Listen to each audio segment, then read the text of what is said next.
Welcome back to Horror Talks Live. Joining us tonight is Chuck W Chapman. Chuck, it's a pleasure. Thank you, Michael. Great to be here, man. Great. Now, I did glance over your bio and I looked at the synopses of some of your novels, okay? And I must say, I was impressed, okay? Awesome. Now, some of your noted works are Freak on a Moped, and I believe I have. Let me go ahead and show the audience what that looks like so that when they're looking for it, they'll immediately recognize it. Okay. So it's got Freak on a Moped. There we are. Awesome cover. Isn't that neat? Great. All right. So let me see here. And we got poetry, lyrics, and other cries for help. He drives at midnight. And that was a film that you actually acted in. And so, in Right. essence, you're an author, a musician, and an actor. Wow! Yeah. So tell us about this film. He Drives at Night was an experiment of mine. I wrote it, directed it, and starred in it, mainly because I couldn't afford to pay somebody else to do most of those things. But it was filmed entirely on an iPhone. Sound, video, everything was done on the iPhone. Everything but editing. So it was kind of an experiment to see if I could make a decent quality movie for virtually no money and no real equipment.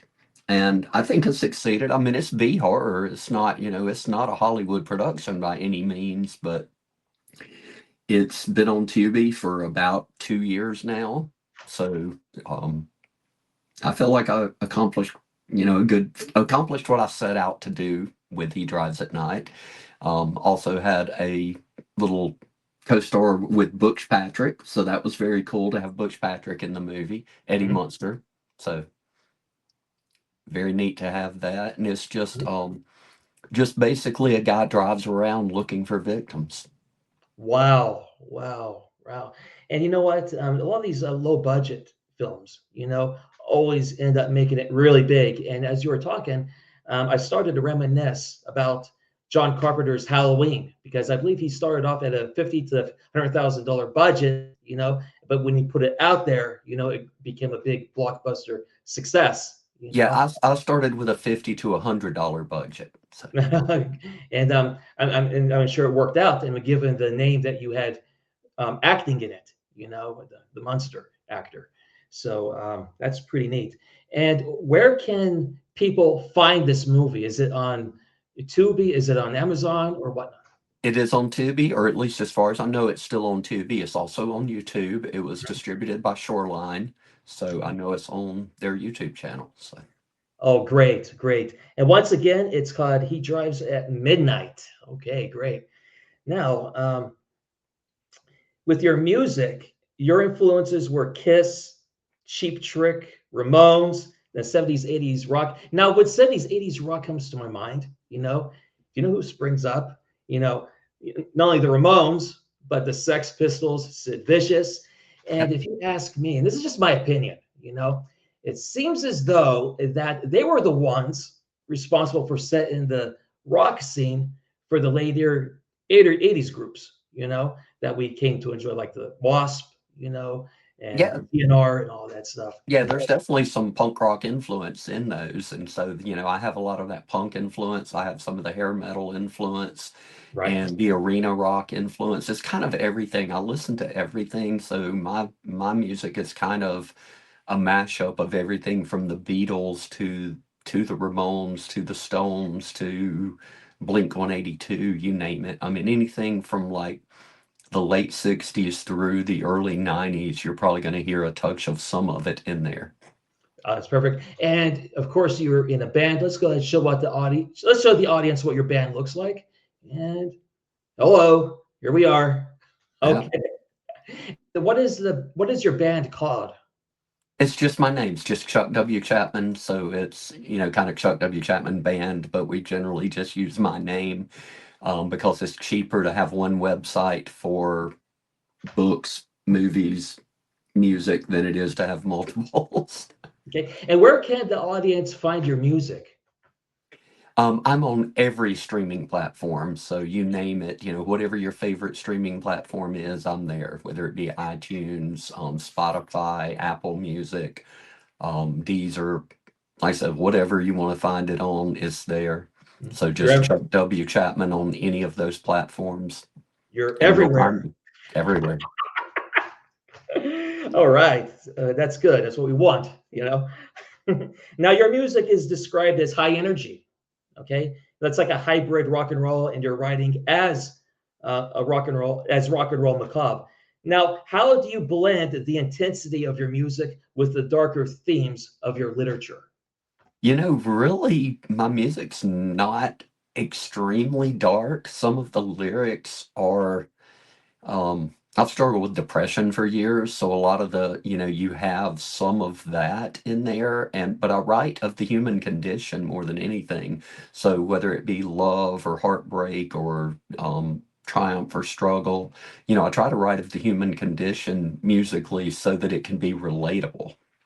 Wow, that's a fascinating perspective right there. Thanks for sharing that. Okay, great. Now you are known for writing catchy melodic rock, but also for creating terrifying scenarios in "Freak on the Moped," the one I just showed. Do you find that songwriting and storytelling require different parts of your brain, or do they feed each other? I think they feed each other. I think, people go, "Oh, you act and you do music and you write songs and you write books and you do all these different things." But I really think they're just different versions of the same thing because they're all just telling a story. It's just different methods of telling a story. Whether you're acting out that story or whether you're singing that story or whether you're writing that story, the main thing is to get whatever point you have at the time is to get that point across and to tell that story. So to me, they're really not that different. They're just all different versions of the same product. Wow, that's great. You really exercise your brain, obviously. It keeps me out of trouble. I figure if I stay busy, it keeps me out of trouble. So, And of course, you and your band tour the country. You do a lot of gigs in Hollywood, from the way I understand. Is that correct? we go out about once a year and we'll do about a week and a half swing out there. And I love playing there, but I live on the East Coast. So we don't get out there a lot, but I try to get out there about once a year. That's great. Yeah, it's a nice place out there. I've been there many times. Great, So, great music place. There's so much support for independent and original rock and roll out there that unfortunately there's just not where I am. So around here, if you're not a cover band, you're not going to get a lot of attention. So um, I get more attention out there, and we actually I had a top five song in the UK a couple of years ago. So okay. And what's the name of this song? it was oh gosh, you put me on the spot. I wasn't prepared to answer that. Oh, Let me or was look it at the something that it was now? Was it a song let that me, you and your band just improvised on stage, and it just? no, Oh, no, it's called Words Get in the Way. I had to look at okay. my I have a nice little plaque over there. I made absolutely no money from it, but I have a really nice iTunes plaque saying that I had a top five song in the UK. So I had Wow. to look at the plaque and go, "Oh, what was that song again?" No, it's called Mhm. Words Get in the Way. It was actually kind of a ballad, but it did really well. It also won Song of the Year on a website called Exposing Music and got some pretty good press coverage and pretty good Spotify plays and stuff. So it's Wow. just one of the original songs. And yeah, it was like, Metallica, Bruce Springsteen, me, Wow. to see Con- Congratulations to you, man. Wow. That is an impressive feat. Seeing your name with those big ones right there. Must have been very, really. very cool. Very Yeah, cool. right. Must have really been a good morale booster for you. I bet. All right. So I have your book. All right. Here it is right here. And I'm going to go ahead and show the audience what it really looks like to give them a closer look at the front cover. And here it is. It's called Nathaniel. All right. It's classified as a horror urban fantasy type of novel. And I started it last night, and thus far it's intriguing. Okay. It's about a killer. Okay. But there's also a mentioning, okay, of this other entity. And it's not explicit yet as to whether it's someone's figment of their imagination or is it something that's tangible? Okay, so if you will, could you enlighten the audience what this book is really about? Well, it's kind of a different take in the fact that generally, you want to wait until the end to reveal who the killer is. In this one, as you noticed, I reveal who the killer is in the very first chapter. So the rest of the book is figuring out why. And so, yep, Nathaniel is who the killer says that is his brother, and that his brother is forcing him to do these things. Right. However, no one can find any proof that he ever had a brother or that he has a brother. So they're trying to figure out, okay, is he a figment of his imagination? Does he have multiple personalities and performs as both these people? Um, is Nathaniel a real person and he's just flew under the radar all these years? And because this is a family that's not, they've been homeschooled, they've been, kind of lived on their own. So it's not like people know Right. a whole lot about them anyway. So Right. it's, is this brother just someone that is hiding and is out there waiting to kill again, or Yeah. is going to kill again? I see. Or is it just totally something that Samuel, the main character, is it just something that he's pulling off to try to get off on an insanity defense? Well, it sounds as though it kind of has this dark half vibe. You know, the work Yeah, by Stephen King. It just yeah, has that vibe, but it's also its own story. And you're given the details you shared. And it sounds like an interesting read. And definitely got something to look forward to here. so And I think it's totally awesome. All right. So, what is next for your fiction? Like, what can you tell us about your fifth upcoming novel from Black Bed Sheet Books? yeah. Well, it is. This one is a lot in the lines of Nathaniel. My first book was actually a historical fiction based on the Charles Manson case. My second book was Freak on a Moped, which is kind of that dark comedy, 80s slasher kind of genre. My third one, Poetry Lyrics and Other Cries for Help, is actually exactly what it says. Dark poetry, some of my song lyrics, and then the Other Cries for Help are short stories. And then Nathaniel was just, I could let my mind wander and my imagination run wild and do anything I wanted. So there's a lots of supernatural type thriller stuff. And that's what the next one is going to be, is that supernatural thriller. So it's just whatever my warped little imagination can come up with is Mm, going to be rolling out there. Sort of a similar theme in the fact that you don't know who the killer is to start. And at this point, I don't know who the killer is either, because the way I start writing, the way I write is I have a concept, I have a basic idea, but I sort of let the characters tell me their story. So oftentimes I don't know how my story is going to end until I get there. So honestly, at this point, I don't know who the killer is either. So mhm. Well, it's I'm a good kind of thing interested. well, it's a good thing that your idea is to keep the reader guessing, and hooked, and I think you're doing an excellent job in establishing that concept. Okay, so we know who inspired you as a musician, but who inspired you as a horror writer? Well, I obviously grew up reading Stephen King and Dean Koontz. But also Jonathan Kellerman is probably my favorite all-time author, and he's not really in the horror genre, but he is in the mystery thriller genre. Kind of So like Alfred Hitchcock type. yeah, so I took a lot of that mystery thriller and combined it with the horror. So I'd say that my genre is not specifically straight horror; it's more thriller horror and a Mhm. lot of psychological type stuff. Wow, great. That's really fascinating. Okay, now before we depart, okay, what would be your advice to someone who aspires to become an author and a musician like yourself?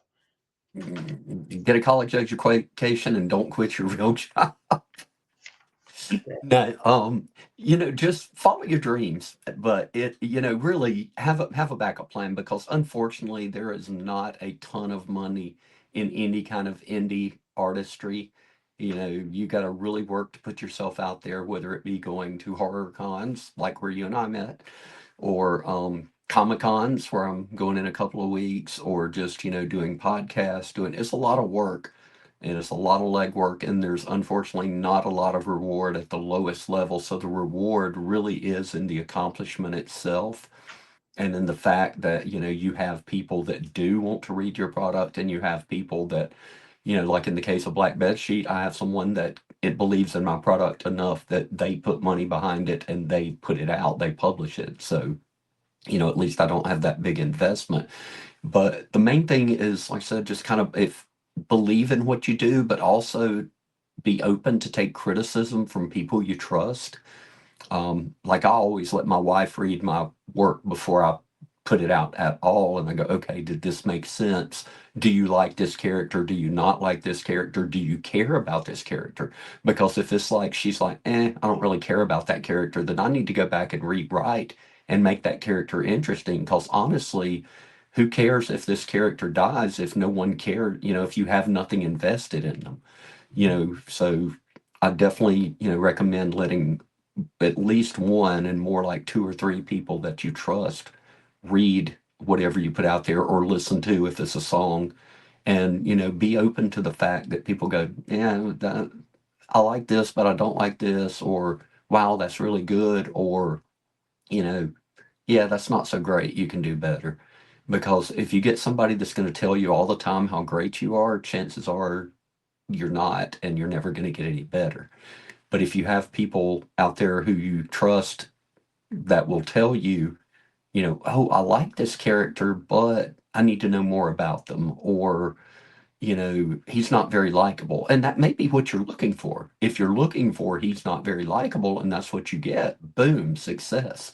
But if you want this to be a character that someone can empathize with and someone can care about, and your feedback is that character is not very likable, then you need to look at what do you need to do to fix that.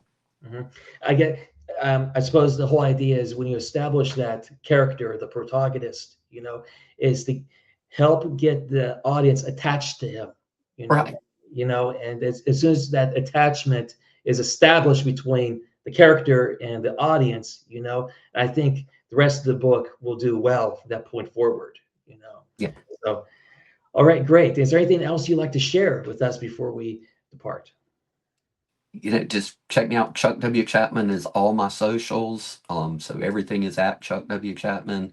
Mhm. Website chuckwchapman.com. So it's really easy to follow me, keep up. I try to answer or respond to any messages that people send. Sometimes it takes a while, especially now that Facebook has started like a spam folder that I didn't know existed until like a few days ago. But Did you read the post I had submitted to the group the other day in regards to Facebook's update?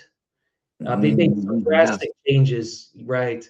yeah, they did. Yeah, it's an evolving landscape that is not really working in the favor of It's not. authors and creatives, It is not. Every Right, time I post something with a link, like right, to a book or to music or whatever, I get like 12 views. If I post a picture of my cat, I get like 600 views. It's right. crazy. Yeah, there's some issues going on there, obviously. Okay, They are now not weapons.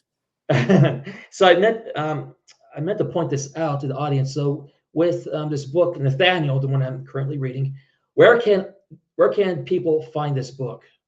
Same thing, you can get it, well, obviously from me at chuckwchapman.com. You can get it at blackbedsheetbooks.com, but it's also on pretty much every ebook platform. It's at Barnes and Noble, it's on Amazon. So again, Google search is pretty easy to find. You can get it about anywhere you want. If you get it from me, though, I'll sign it for you. I was going to ask that. That's why I had that. You have it clarified because if they're going to order it from you directly through your website, obviously it would come signed. Versus if they purchased it through Amazon or those other Right. platforms you mentioned, right? Okay, great. And of course, we make more as indie authors, indie artists. We make more if you buy it direct. So, plus, we Mhm. like communicating. I mean, I think I can probably speak for you and most authors. We like communicating with our fans or with our readers or whatever, because that's how we get better. Because we like to hear, oh, I really like this character, or I can't believe you killed off this character, or whatever. So, It's Mhm. always best to get with us directly, I think. Definitely. Okay, Chuck W. Chapman. Okay, it was a pleasure. And thank you for coming on. And thank you for listening. And I'll see you all next time on Word Talks Live.